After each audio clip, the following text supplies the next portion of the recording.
So I think it took me a while upon arriving to get familiar with the structure of the organization, specifically who's responsible for what, who to kind of talk to, sort of the organizational structure. And that definitely came in time, just as I became more familiar, but it wasn't totally transparent to me at first. And also, maybe related to that, who to go to for certain needs. A lot of my responsibilities were kind of self-directed, but then also being unsure of who to approach in certain circumstances. So that came with time, but I think there definitely was an adjustment period and a learning curve to some of that.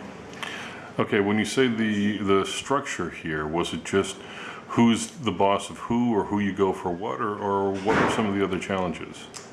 Yeah, I think related to that, sort of the hierarchy and maybe who is responsible for what, but then exactly responsibilities, kind of how it trickles down, especially maybe related to the English professionals program, since that was something we were overhauling. It was at times unclear who would be responsible for what activities related to it.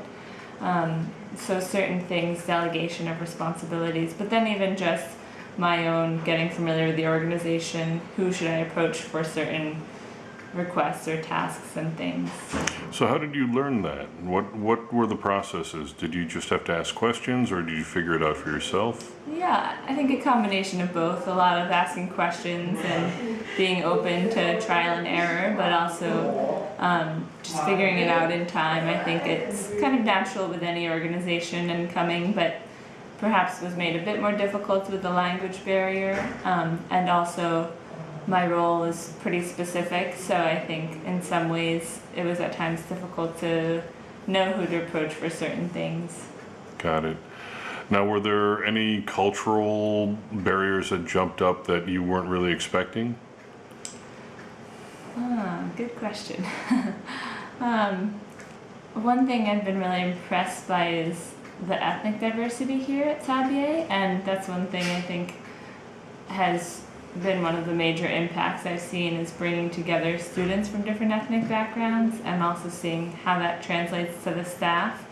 As an outsider, I'm just becoming familiar with the context and background, but recognizing the importance of having diversity with either regional diversity, ethnic diversity, even linguistic and religious. So not all of that was necessarily transparent to me at first, but as I get to know people on the staff, I'm realizing how diverse it is and how important that is for the stage Myanmar is at now.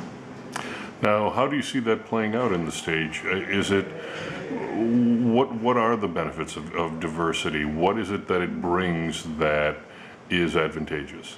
Sure, yeah. I think it opens people's eyes to different perspectives, especially thinking of our students here. It's really beneficial because a lot of them haven't interacted with other students from different regions or who speak different languages. So even being aware that those traditions, cultural traditions or languages or customs exist is the first step, and I think that can open your eyes and help you to become more of an engaged leader and more informed, but also more sensitive and compassionate in understanding the people around you and recognizing, and also not just recognizing but celebrating the diversity that exists.